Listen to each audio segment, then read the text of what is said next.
देखिए, लगातार हमारी टीम काम कर रही है, लेकिन क्योंकि बारिश भी लगातार हो रही है, इसकी वजह से सड़कों पर निश्चित रूप से इश्यूज़ आ रहे हैं। हमारी टीम पूरी तरह से मुस्तैद है और प्रयास कर रही है कि जैसे भी बीच में अ, मौसम मिलता है, तो गड्ढों पे इमीडिएटली जो भी मटेरियल भरा जाना है, उसको भरा जाए। बिटुमिन का काम अभी कर नहीं सकते क्योंकि गीला होता है, अगर मॉइस्चर होता है, तो वो टिकेगा नहीं। तो जहाँ बड़े गड्ढे हैं, वहाँ पे टाइल्स लगाए जा रहे हैं, जहाँ पे और माइनर कोई इश्यूज़ हैं, वहाँ पे रेडी मिक्स और बाकी चीज़ें लगा के हम लोग काम कर रहे हैं। प्रयास यही है कि पब्लिक को कम से कम असुविधा हो और जैसे ही हमको बारिश ओवर होती है, जब मौसम निकलता है, तो उस पे पक्का काम फाइनल किया जाएगा। सर नहीं हो पाया, क्या इस पे भी कुछ जाँच या कार्रवाई से स्थिति रही? देखिए, मैं ये बताना चाहूँगा कि गड्ढा जो है, सड़क पे जो गड्ढे बनते हैं, मतलब वो डे टू डे बेसिस पे बन रहे होते हैं यहाँ-वहाँ, कहीं-कहीं पे, तो ये कहना थोड़ा मुश्किल है। लेकिन निश्चित रूप से हमारा प्रयास यही रहता है कि जो प्रदेश की सड़कें हैं, अधिकतम सड़कें 100% गड्ढा मुक्त रहें, यही प्रयास रहता है हमारा।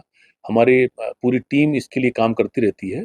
हम लोग एक बार बारिश से पहले सारी सड़कों को सही करते हैं, उसके बाद बारिश के बाद अ, 15 सितंबर के बाद दोबारा शुरू करते हैं। तो 15 सितंबर के बाद जो कार्रवाई होनी, उसके लिए प्रक्रिया प्रारंभ कर दी गई है। क्लियर डायरेक्शन दिए गए हैं। प्रयास यही है कि बारिश खत्म होते ही उसके 1 महीने के अंदर-अंदर हम लोग बाकी सड़कें फिर से एक बार हम लोग गड्ढा मुक्त करेंगे। अब देखिए, गुणवत्ता भी मेंटेन करना विभाग की ज़िम्मेदारी में आता है। उसकी भी एक प्रोसीजर डिफाइंड है कि कैसे उस पे काम होना है और वो किया जाता है। कहीं पे शिकायत आती है, कहीं पे बड़ा मामला मिलता है, हम लोग को लगता है कि नहीं, प्रथम दृष्टया ही अगर ऐसा मामला बन रहा है, तो उस पे हम लोग डिटेल जाँच करा के उस पे भी कार्रवाई करते हैं। नहीं, सड़क पे की कोई कमी, गाड़ी की कोई कमी, चालक चालक की कोई असावधानी, किसी भी चीज़ से दुर्घटना हो सकती है या इन सब से मिलजुल के भी हो सकती है। तो हर वो एलिमेंट जिससे दुर्घटना हो सकती है, उसमें गड्ढा भी शामिल है, क्रैश बैरियर का ना होना भी शामिल है। बहुत ऊबड़-खाबड़ सड़क है लगातार, तो उससे जो थकान आती है मानसिक चालक को, वो भी उसका कारक बन जाती है कई बार। कई बार लगता नहीं कि इसकी वजह से हुई, पर वो थकान देती है ना ऐसी सड़क। तो उसमें बहुत सारे पहाड़ पहाड़ पर वैसे भी सड़कें लगातार घुमावदार हैं, हर समय आपको स्टीयरिंग पे कॉन्शियस रहना है, तो थकान ज़्यादा लाती है। मतलब इस तरह के बहुत सारे फैक्ट्स हैं जिसको हम लोग जागरूक, तो इसमें बहुत सारी चीज़ें ऐसी हैं जो चालक की जागरूकता से प्रिवेंटेबल हैं। तो एक फोकस ये रहता है कि चालक जागरूक रहें।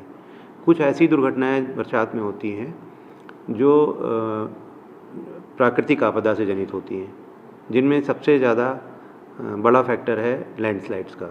कई बार पत्थर गिर जाता है किसी गाड़ी के ऊपर, किसी बस के ऊपर, और छोटे मोटे पत्थर भी अगर ऊपर से गिर जाते हैं तो पूरी गाड़ी को ले जाते हैं अपने साथ। या अगर नहीं भी लुढ़क के खाई में गई और उसकी छत ही पिचक गई, तो उसमें भी कैजुअल्टीज़ होती हैं, नुकसान होता है।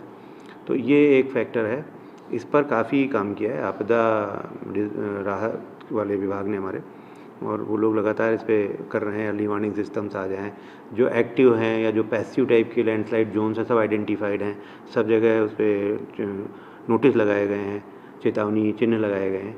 थोड़ा चालकों को भी सावधान रहना पड़ेगा। बाकी अगर कोई वायलेशन करता है, कहीं कोई चीज़ प्रोहिबिटेड है, वो काम करता पाया जाता है, तो उसको फिर दंडित भी किया जाता है, चालान भी हम लोग करते हैं। पर बरसात का मौसम थोड़ा संवेदनशील है हम सब लोगों के लिए, खास करके पहाड़ में। और पहाड़ क्या, प्लेन में भी कई बार जिस तरह की हमारी टोपोग्राफी है, जिस तरह की सॉइल है, कई बार सड़क बह जाती है, सड़क के अंदर अंदर खोखला कर दिया, ऊपर से पकड़ा। तो इस तरह की दुर्घटनाओं के लिए सावधानी सबसे बड़ी चीज़ है।